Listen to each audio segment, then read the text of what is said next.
J'espère que tu préfères plus la sincérité du piment que l'hypocrisie du sucre, parce que ce post risque de piquer certaines sensibilités. On va parler d'amour.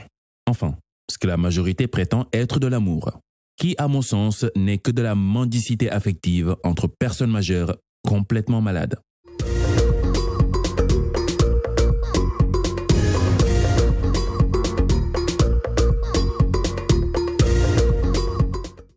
Si tu m'aimes, tu dois satisfaire mes besoins. Si tu m'aimes, tu dois me comprendre. Si tu m'aimes, tu dois me rendre heureuse.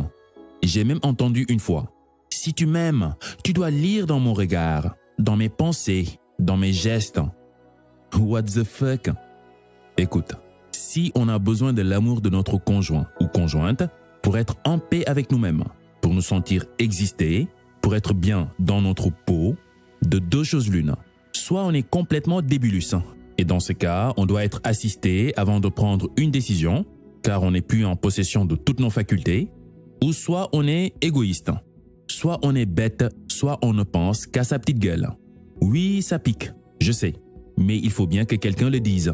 On me dira que c'est l'autre qui se comporte de manière égoïste. C'est l'autre qui n'est pas assez attentionné envers nous, qui ne nous donne pas assez d'amour, qui ne nous donne pas assez de l'affection dont nous avons besoin. Affirmatif. L'autre ne nous donne pas assez de love, c'est peut-être vrai. Mais l'autre ne nous doit rien non plus. À ma connaissance, toi et l'autre n'êtes pas venus au monde avec un contrat lu et signé des deux parties sur lequel il est inscrit. Si un jour l'un manque d'amour, l'autre doit absolument le compléter. Si c'est le cas, je suis curieux de savoir l'autorité responsable de la légalisation de ce manifeste. Donc, jusqu'à preuve du contraire, personne ne nous doit rien du tout. Et vouloir piocher chez l'autre quelque chose qui ne t'est pas dû, sans prendre en considération les réels besoins de ce dernier, on appelle ça de l'égoïsme. Mais moi, j'appelle ça de la foutaise. Est-ce qu'on s'est déjà demandé si l'autre avait les moyens de répondre à notre demande? Peut-être qu'il a aussi des attentes non satisfaites. Un peu d'attention, d'espace, de compréhension. Peut-être même qu'il nous l'a fait savoir à maintes reprises, sans réponse.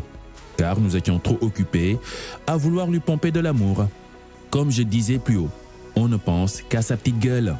Je sais qu'on nous vend le contraire dans les séries télénovas, dans les chansons d'amour qui courent les rues, dans le dernier album de ton chanteur R&B préféré, les histoires toutes faites de prince charmant qui vient s'occuper de la pauvre petite princesse en comblant tous ses besoins.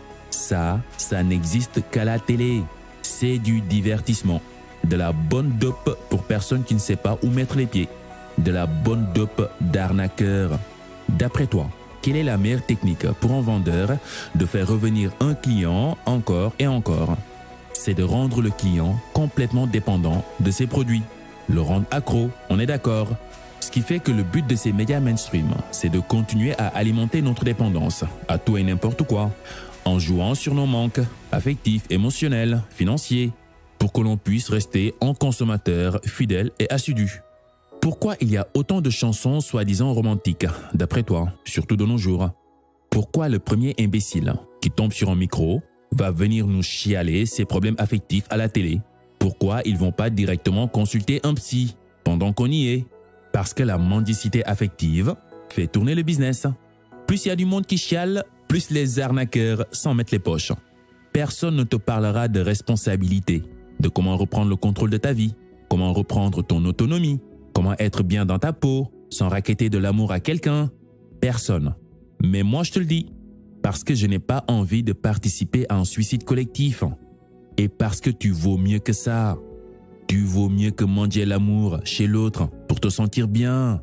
Tu vaux mieux que bouder ton partenaire parce qu'il t'a pas dit je t'aime le matin. Parce qu'il ou elle ne t'a pas souhaité joyeux anniversaire. Parce qu'il ou elle ne papote presque jamais assez avec toi pour t'aider à casser l'ennui, fuir la solitude. Car il ou elle est trop souvent concentré dans ses trucs. Parce qu'il ou elle ne t'aime pas parce que tu es noir. Hors sujet, je sais, mais juste pour te dire que tu vaux mieux que ça. Si tu te renseignais juste un petit peu sur toi, sur tes passions, les choses qui te nourrissent, ces trucs qui en les faisant, tu ne sens ni le temps passer, ni la faim, ni même besoin de compagnie.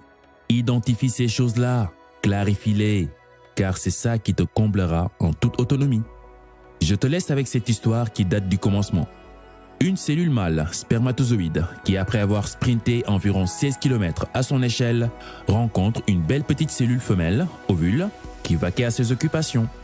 Pas le temps de flirter, se taper des tête-à-tête au resto, échanger des textos pour apprendre à se connaître, et nanani et nanana, et tout le baratin. Non, le projet est clair. Aussitôt ils se rencontrent, aussitôt ils décident d'avancer ensemble. Les deux fusionnent pour former une nouvelle cellule, plus robuste, qui va ensuite se démultiplier en plusieurs autres cellules, toutes aussi complètes que la première. Et de cette série de croissance va se former un cœur, un cerveau, des organes et enfin un être vivant. Exemple, toi. Cette histoire coquine entre organismes cellulaires nous offre une grande révélation sur la vie de couple. Bien sûr, selon les principes de la nature. On ne se met pas en couple pour compléter nos petits manques individuels. On se met en couple pour fusionner nos forces afin de donner vie à quelque chose de beaucoup plus grand que nous.